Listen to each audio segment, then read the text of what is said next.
This is our Kinematics In Practice assignment by Farnsworth, Camryn Bellish, Sydney Fojas, Jade Larkins, and Adam Jarvis. Knee extension is our action of focus for the duration of the project. The following are assumptions we are making for each exercise in terms of the forces explained. Rigidity. All segments are static throughout the movement. Air and wind are negligible external forces. The position where the forces are described in detail are assumed to be static, where the sum of the forces equates to 0. One important assumption we are making is that the motion is in a single plane, and we are doing a 2D analysis. And another assumption we are making is that the muscle forces we are drawing in our free body diagram is the only muscle acting.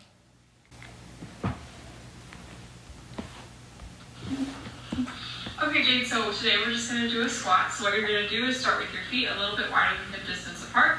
And we're just going to go straight down and straight back up. It's really important to keep a nice straight back, but don't hunch over or anything. Okay.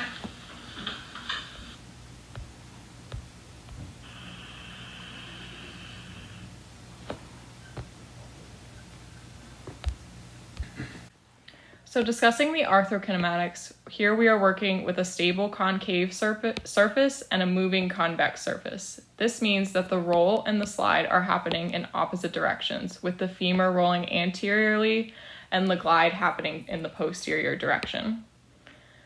The axis of rotation is around the x-axis with a movement in the sagittal plane, and we are working with a stable tibia and a moving femur. The internal forces here are the muscle effort of the quads, the joint reaction force of the knee, and the external forces are the body weight of our subject. The highest external torque is when the subject is squatting at 90 degrees, and the lowest external torque is when the person is standing straight with knees in 0 degrees of extension. For our free body diagram, we are looking at 90 degrees of knee flexion, where the muscle force and effort is about 2 times the magnitude of gravity and the joint reaction force. The lever arm in this situation is a third class lever, and in this case, the segment of interest is the femur. And then in terms of,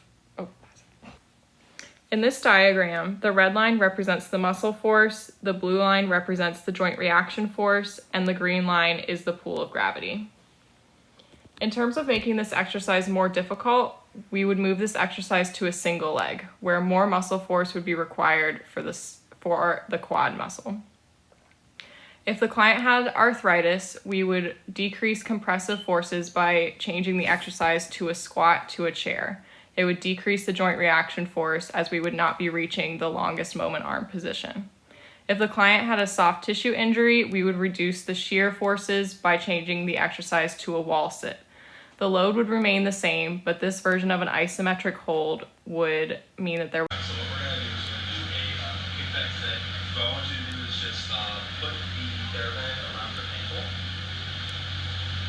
And super simple, I just want you to lift your leg up a little bit and kick it straight back before you set it down. Perfect.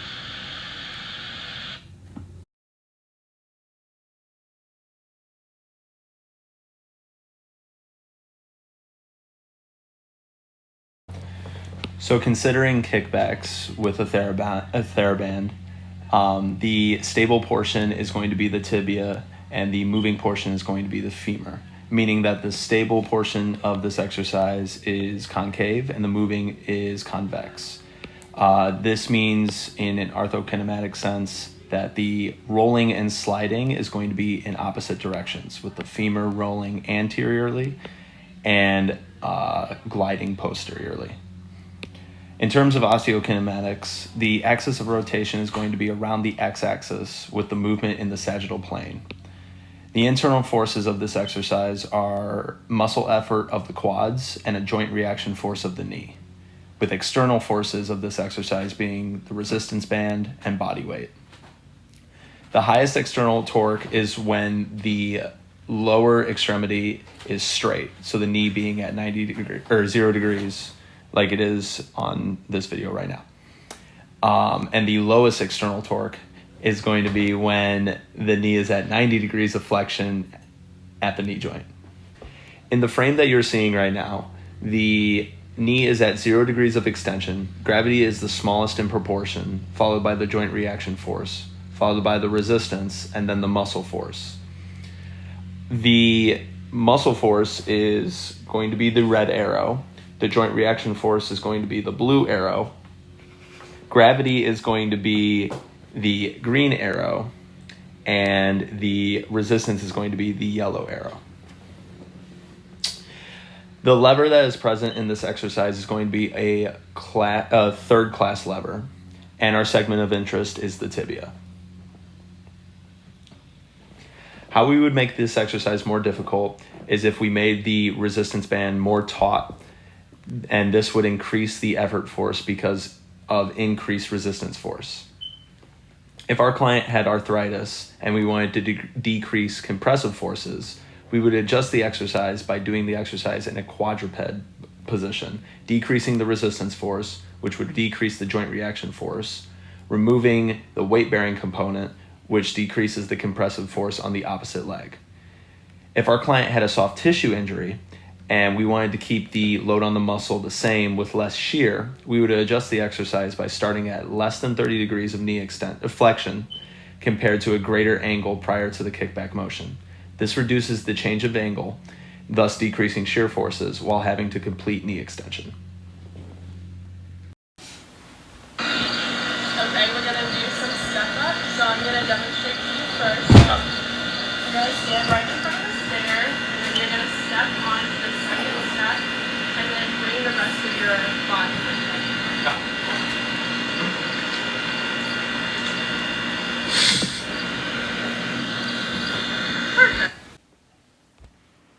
Okay, so the motion we're analyzing, the arthrokinematics of it, is a stable concave tibia moving on a convex femur. It's rolling and sliding in opposite directions, so the femur is rolling anteriorly and gliding posteriorly. The axis of rotation is around the x-axis with the movement in the sagittal plane. The internal forces acting upon the segment are the muscle effort of the quads and the joint reaction force of the knee. The external forces is the body weight. The highest external torque is when the person's leg is bent at 90 degrees, and the lowest external torque is when the person extends their knee to 0 degrees. This is what we're going to discuss in detail. At 0 degrees of knee extension, the muscle force or effort would be 2 times the magnitude of the gravity and joint reaction force. The muscle force is demonstrated by the red arrow, the gravity is demonstrated by the green arrow, and the joint reaction force is demonstrated by the blue arrow. And the lever that this is shown is the third class lever. The segment of analysis is the femur. The exercise would be made more difficult by increasing the height of the step because that would increase the time under tension. If we wanted to decrease the compressive forces, we would adjust to a smaller step because that decreases the moment arm. If we wanted to decrease the shear of the exercise, we would change it to a step down because that changes the joint angle when the joint reaction force is applied, and this decreases the shear compared to the step up. For this leg press exercise, the patient starts seated with 90 degrees of knee flexion, extends their knees out into 0 degrees of knee extension, and then returns to the original position of the 90 degrees of knee flexion.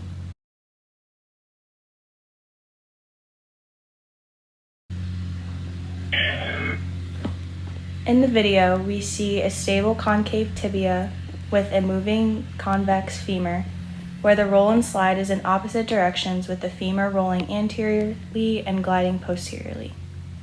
The axis of rotation is around the x-axis with the movement in the sagittal plane, where the internal forces are the muscle effort of the quads, the joint reaction force of the knee, and then the external forces are the body weight, and then the weight of the plate of leg press.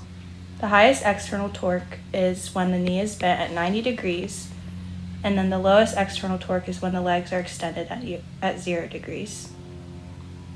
This position where the forces and torques will be discussed in detail is at an angle of 45 degrees of knee flexion, where the joint reaction force is the biggest in magnitude, followed by the muscle force, then the resistance, and then gravity.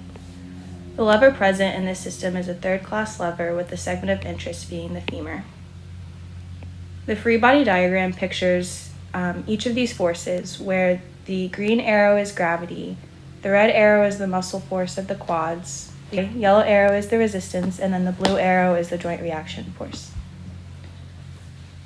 In order to make this exercise more difficult where the forces are affected, we would choose a single leg press where we would increase the muscle force required of the single leg, and the weight and load is not distributed to the two extremities compared to one. If the client had arthritis and we wanted to decrease compressive forces, we would have the patient go to 70 degrees of knee flexion rather than 90 degrees, which decreases the amount of total force on the tibiofemoral joint. If the client had a soft tissue injury and we'd want to keep the load on the muscle the same with less shear, we would widen the base of support of the person's feet, which changes the shear forces on the knee. Okay, so for the open kinetic chain knee extension, the patient will be seated in the machine. They will start with their knees flexed to 90 degrees and they will straighten their legs out till they get to 0 degrees of knee extension.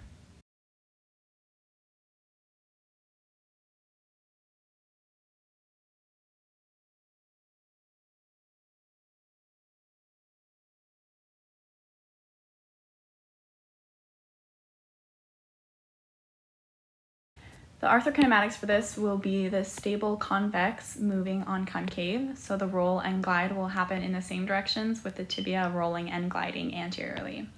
The axis of rotation for this will be around the x-axis with the movement in the sagittal plane with a stable femur and a moving tibia. The internal forces are the muscle effort of the quads and the joint reaction force of the knee. The external forces are the body weight and the weight put on the machine. The highest external torque will be when the person has legs extended to 0 degrees, and the lowest external torque will be when the person has legs bent at 90 degrees.